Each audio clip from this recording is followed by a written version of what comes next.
Welcome back to the channel, my friends. Today's video is very, very exciting. This is my very first video coloring with my new set of Polychromos pencils. I'm beyond excited to bring this to you today. And so I thought I would show you what's inside. I've handwritten up a bit of a swatch chart. Now this is just in box order. And we've also picked a coloring book. So let's go through everything, shall we? Alrighty, guys. Behold, fresh Polychromos straight out of the tin. I love the way that they're presented to you when you open it up. It's like, expect little like stars and fairies to come out. Oh, I love it. So I've got 3 tiers here, 3 different layers. Try not to drop them everywhere, which I'm very excited to swatch today. So one of the things that I absolutely love about these pencils straight off the bat is the design. Stunning design. I love the gold. I love all the information that's on it. I love the little gold ring. I love how the end is closed over. They're just beautiful and they smell divine. And I know that if you have a set of Polychromos yourself, hopefully you will agree. Let me know in the comments if you are absolutely obsessed with the design of these pencils. These just feel like the Rolls Royce. I'm very excited. So what I'm gonna do is I'm gonna swatch them in box order. Now I have prepared a swatch chart. I decided to leave it in the order as was in the box because I thought it was a really nice way to present it. Sometimes, I don't know if you find this, but sometimes when you open a new set of pencils, sometimes the way they lay out the pencils just it's not very appealing, it doesn't make sense. This really makes sense to me, so we're gonna leave it. Many of you would know, I am traditionally a Prisma girl.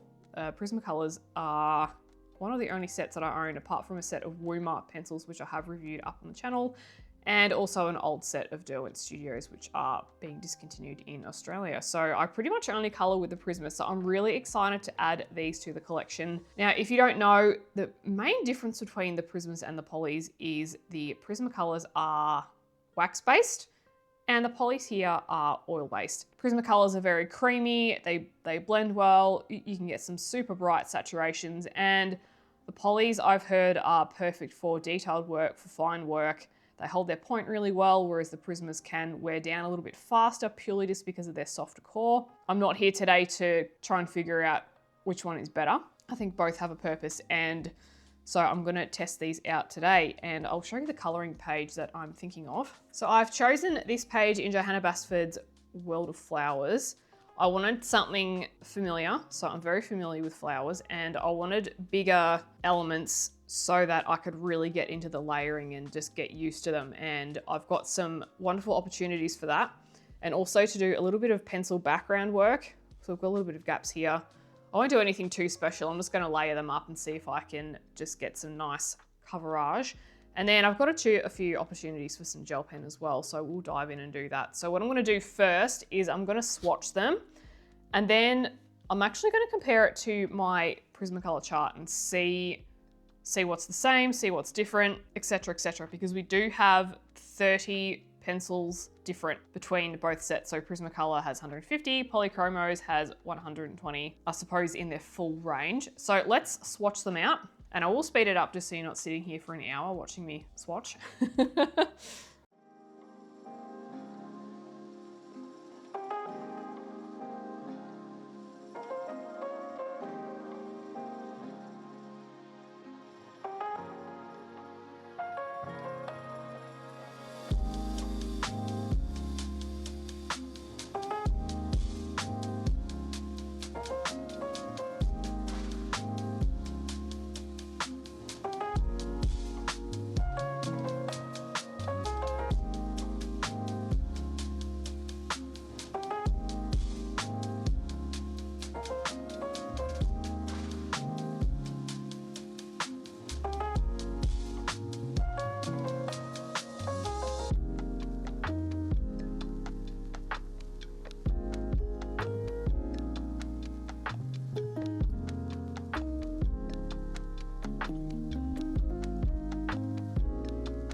Alrighty, so I've done my swatching.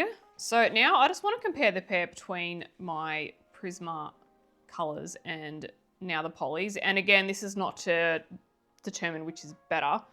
I just like to look at the differences just so I can build pictures in my mind of how I'm going to apply the colors, what kind of subjects I can use them on, etc, etc. So straight off the bat, to me, the polys have a huge range in the reds and in their bright yellows as well. So just comparing the reds here, I'm really liking their reds and yellow selection and definitely their blues as well. I think just by looking at it, they look to have more purple, and I'm talking this kind of purple. I just don't see, I mean, apart from we've got an ivory and a beige, and like cream and things like that, I just don't see any like the deco yellows, the deco peach, deco pink. I'm missing those, and greyed lavender and pale sage and grey green light as well. Now I use those colors a lot, so I'm just looking at it thinking, but I can absolutely make it work. I love their variety of these mid-tone greens. We've actually got a bit more to play with in the polys, because over in the Prismas with these mid-tones greens, we've got the true green and the grass green. Peacock green is kind of leaning towards your darker green, but over here we've got dark phthalo green or phthalo. I think it was Bob Ross says it phthalo. So dark phthalo green, and we've got this really nice chromium oxide green, fiery, whatever it's called. And even these greens up here, we've got some beautiful bright greens too, which in terms of the Prismas, we've got this apple green and spring green, which to me, the apple green is, gee whiz, it's halfway between a bright green and like a muted green, isn't it? It really sits on the fence, but over here we've got some really nice bright greens. So I feel like the polys to me look a bit stronger in terms of the bright greens, and the Prismas look a bit more stronger in terms of all the muted colors that you can get. There are a couple of colors in the Prismas that are my go-to for skin combinations, and I can't really see them here. For example, the beige is a staple of mine, as is the light peach. So I know that I've got beige red. I'll have to have a play around with that. But I think, yeah, even like the dark indigo, they're both very different. And I pressed really hard with these just so I could try and get a similar saturation to the Prismas. But honestly, I thought I would have to work harder to get these to be just as bright. I don't.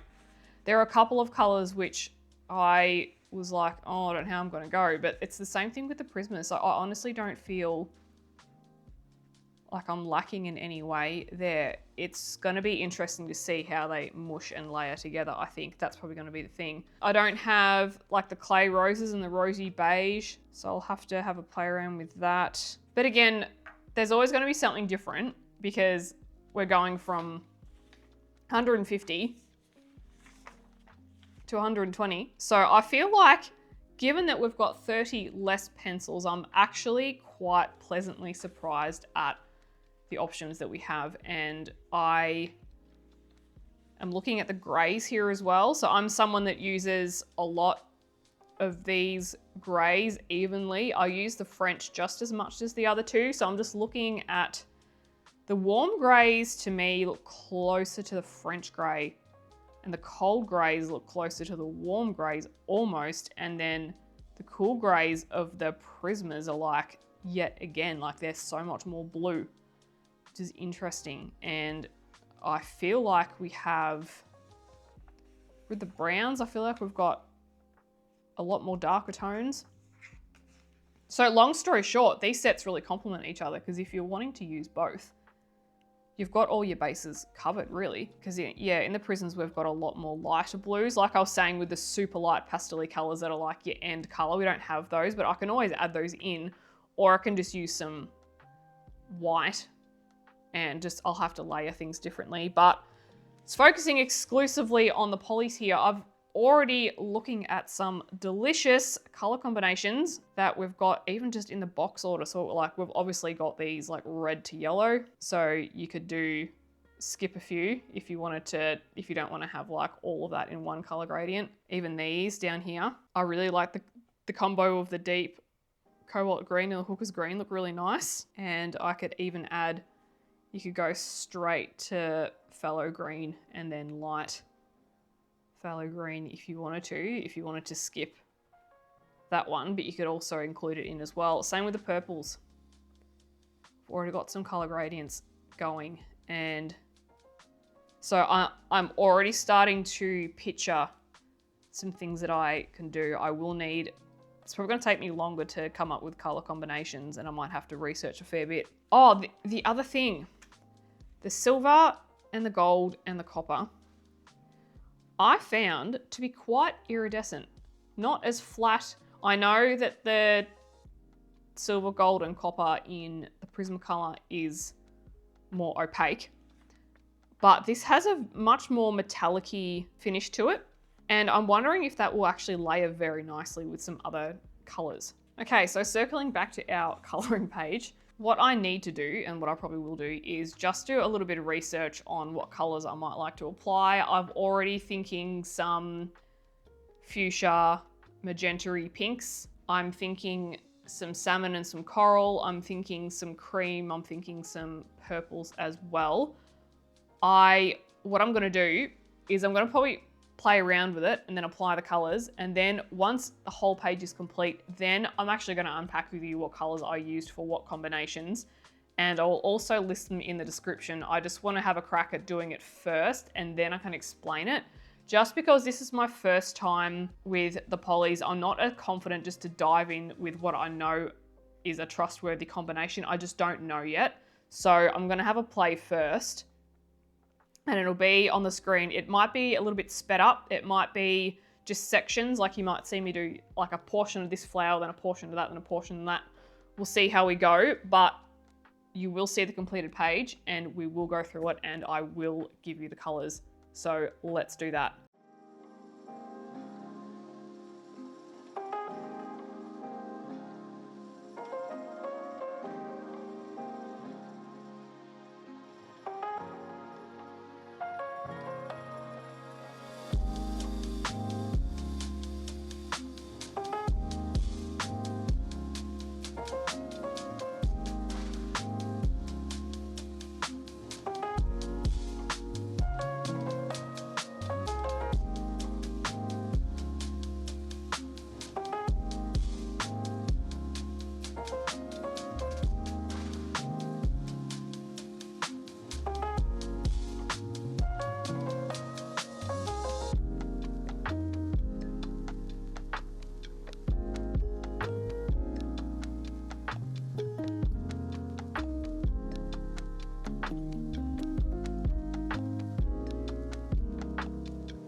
Alrighty gang, here is our completed page, my first completed page with the Polychromos. I'm actually very impressed and nicely surprised with how everything came out. Even though I did have to adjust a few things in the way that I color, I was able to achieve some vibrant results. Now, I've tried doing a few different techniques. I've still gone from dark to light with everything, but I've just tried to change the approach with a few different ones to see how I go.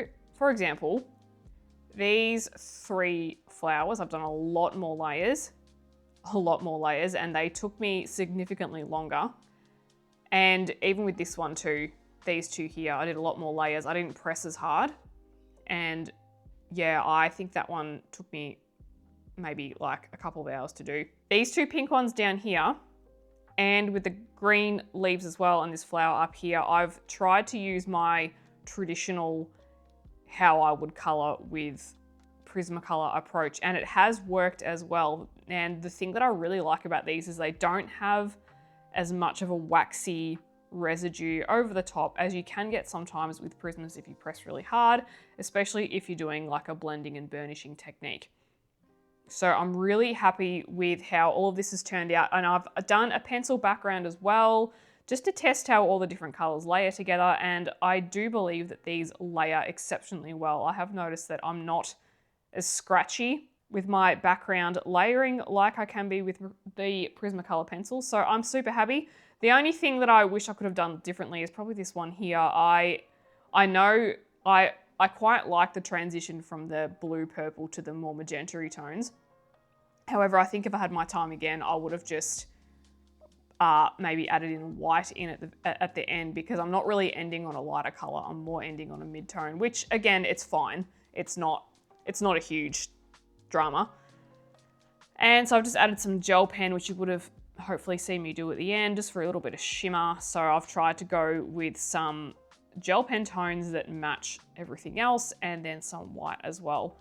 So let's actually go through our pencil selection so that if you would like to color along with this page too, you can. And you can just apply the colors in any way that you like.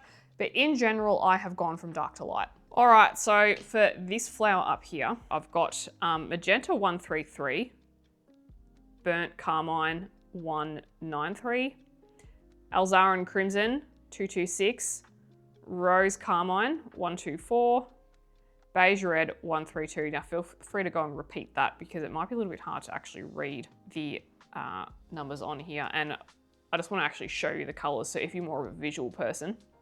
So all I've done is I've gone from dark to light, and it will be the same for, yeah, all the other combinations like I was saying. And then I've actually just added in a bit of, for the centers I've used Walnut Brown, and I don't know how to pronounce this, but is it Bistre or Bistre? Bistre 179. And I added in a warm grey 275, so I think that's warm grey 6, if I can read Roman numerals correctly. So, and in addition, see these darker areas here, all I've done is add a bit of walnut brown in there, just for a bit of depth. I just wanted to play around with it. Okay, so for these 2 here, I've used Indanthrene Blue 247. Again, I'm sorry if I'm pronouncing these incorrectly. It's kind of my first time with these names. Delft Blue 141, Violet 138, and Ivory 103. And I've just used the ivory in the very center as well. So just 4 colors with that. You could actually add more if you wanted to. All right, and so for this one down here, the center's the same as the top one, the exact same. And I've used Manganese Violet 160, Crimson 134, Middle Purple Pink 125, Light Magenta 119, Coral 131, and Ivory 103. Okay, now for this one. Again, we're just following the theme of the violet, the darks to the pink. So dark indigo 157, mauve 249, purple violet 136, violet 138, and rose carmine 124. And if you want to just add a bit more lighter, so I think I've added a white as well, and then I think I've also added a cool grey just to darken up the areas as well. So as a general rule, if I'm adding grey, If I'm working with cool colors, I add a cool gray. If I'm working with warm colors, I add a warm gray. So purple's a cool color, so I've added cool gray. Pink and the reds are warm colors, so I've added warm grays, etc.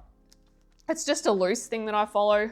Okay, now for these smaller ones, exact same centers. And we're picking up again the magenta red, the pink carmine, magenta red 133, pink carmine 127, salmon 130, beige red 132.